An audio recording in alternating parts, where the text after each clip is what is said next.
Assalamualaikum warahmatullahi wabarakatuh. Perkenalkan, nama saya Nova Eliza dari kelas 2A. Di sini saya akan menjelaskan hasil laporan pendahuluan keperawatan anak dengan demam tipoid. Baiklah, demam tipoid adalah penyakit infeksi sistematik yang disebabkan oleh bakteri Salmonella typhi yang ditandai dengan peningkatan suhu tubuh atau panas yang panjang. Demam tipoid merupakan salah satu penyakit sistematik yang bersifat akut yang disebabkan oleh bakteri jenis Salmonella typhi. Penyakit ini sering dijumpai di negara yang beriklim tropis. Penyakit demam tipoid atau lipoid fever yang biasa disebut tifus adalah jenis penyakit menyerang penderitanya pada bagian saluran pencernaan. Selanjutnya, etiologi. Penyebab utama demam tipoid adalah bakteri Salmonella typhi.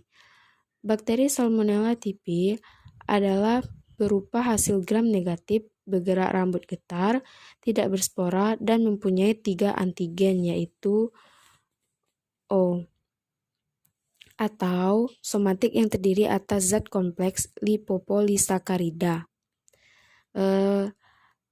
Penyakit tipoid adalah kuman Salmonella typhosa. Salmonella variety A, B, dan C memasuki saluran pencernaan. Penularan Salmonella typhi dapat ditularkan berbagai cara yang dikenal dengan 5F, yaitu food, makanan, fingers, jari atau kuku, vomitus, muntah, flight, lalat, dan melalui feces.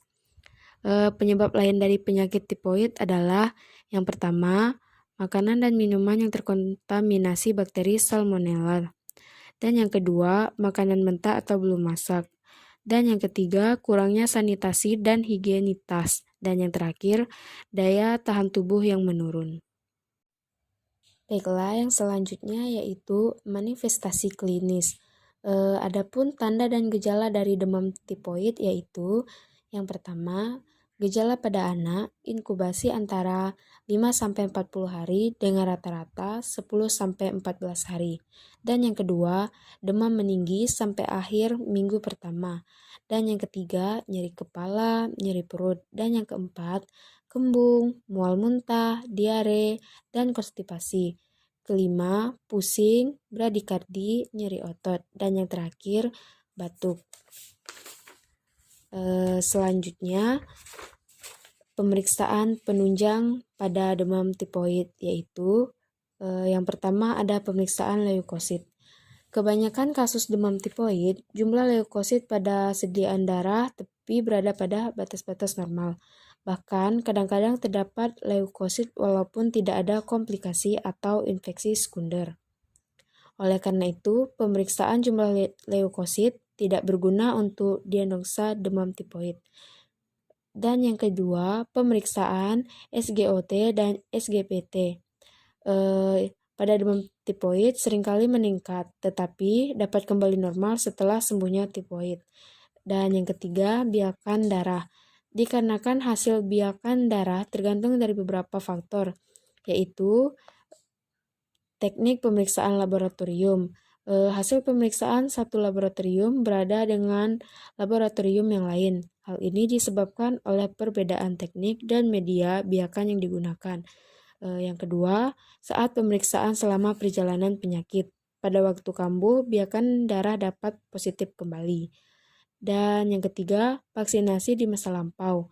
Vaksinasi terhadap demam tipoid di masa lampau dapat menimbulkan antibodi dalam darah klien. Dan yang keempat, pengobatan dengan antimikroba. Dan yang terakhir, uji Widal adalah suatu reaksi aglutinasi antara antigen dan antibodi atau aglutinin. Adapun penata laksanaan medisnya, yang pertama itu antibiotik untuk membunuh kuman, chloramphenicol, amoxicillin, cotrimoxal, ceftriaxone, cefixime. Yang kedua itu antipiretik untuk menurunkan panasnya ialah paracetamol. Kalau penata laksanaan keperawatannya, yang pertama, observasi dan pengobatan. Yang kedua, pasien harus istirahat baring absolut sampai 7 hari bebas demam atau kurang lebih dari selama 14 hari. Dan yang ketiga, mobilisasi bertahap bila tidak panas, sesuai dengan pulihnya kekuatan pasien. Dan yang keempat, defeksasi dan buang air kecil perlu diperhatikan karena kadang-kadang terjadi konstipasi. Yang terakhir, diet. Diet yang sesuai, cukup kalori dan tinggi protein. Pada penderita yang akut dapat diberi bubur saring. Dan yang ketiga, setelah bebas demam diberi bubur kasar selama 2 hari, lalu nasi tim dan dilanjutkan dengan nasi biasa setelah penderita bebas dari demam selama 7 hari. Selanjutnya, asuhan keperawatan. Yang pertama ialah pengkajian. Di pengkajian terdapat identitas pasien yang meliputi nama, alamat, umur, jenis kelamin, pekerjaan, agama, status perkawinan, tanggal masuk rumah sakit, dan diagnosa masuk. Ada juga keluhan utama. Keluhan utama demam tipoid adalah panas atau demam yang tidak turun. Dan yang ketiga, riwayat penyakit sekarang. Peningkatan suhu tubuh karena masuknya kuman salmonella. Yang keempat, riwayat penyakit dahulu. Apakah sebelumnya pernah mengalami demam tipoid? Dan yang kelima, riwayat penyakit keluarga. Apakah keluarga pernah menderita penyakit keturunan seperti DM, hipertensi? Dan selanjutnya ada pemeriksaan fisik. Pemeriksaan fisik itu terdapat keadaan umum. Didapatkan klien tampak lemah, suhu tubuh meningkat, dan selanjutnya tingkat kesadaran. Dapat terjadi penurunan kesadaran. Sistem respirasi, pernapasan rata-rata ada peningkatan, nafas cepat, dan dalam gambaran seperti bronkitis. Yang keempat itu ada sistem kardiovaskuler, terjadi penurunan tekanan darah. Kelima, sistem integumen, kulit kering, turgor kulit menurun, muka tampak pucat. Yang keenam, sistem gastrointestinal, bibir kering, pecah-pecah, mukosa mulut kering, mual muntah. Dan yang ketujuh, sistem muskuloskeletal. Klien tampak lemah, terasa lelah, tetapi tidak didapatkan adanya kelainan. Dan yang kedelapan, sistem abdomen. Saat palpasi didapatkan hati dan limfa membesar. Pada perkusi didapatkan perut kembung. Dan pada auskultasi peristaltik usus meningkat. Baiklah, di sini saya mengambil diagnosa keperawatannya. Yang pertama, hipertermia yang berhubungan dengan proses penyakit.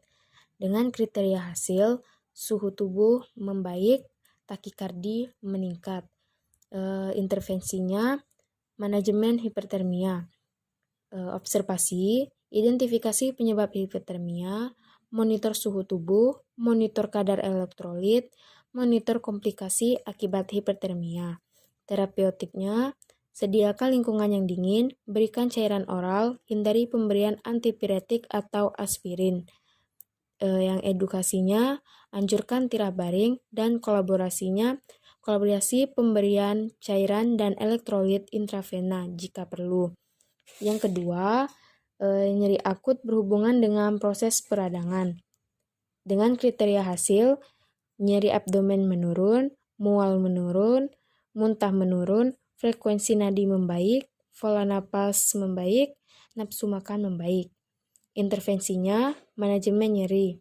Adapun observasi, yang pertama, identifikasi faktor pencetus dan pereda nyeri. Dan yang kedua, monitor kualitas nyeri. Dan yang ketiga, monitor lokasi dan penyebaran nyeri. Yang keempat, monitor intensitas nyeri dengan menggunakan skala. Yang kelima, monitor durasi dan frekuensi nyeri. Terapeutiknya, atur interval waktu pemantauan sesuai dengan kondisi pasien. Dokumentasikan hasil pemantauannya. Edukasinya, jelaskan tujuan dan prosedur pemantauan.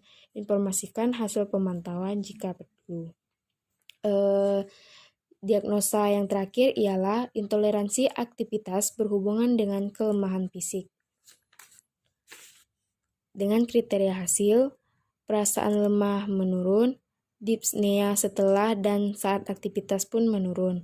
Adapun intervensinya yaitu manajemen energi, observasinya, monitor pola dan jam tidur, monitor lokasi dan ketidaknyamanan selama melakukan aktivitas. Terapeutiknya, sediakan lingkungan nyaman dan rendah stimulus, edukasi, anjurkan tirai baring, dan anjurkan melakukan aktivitas secara bertahap.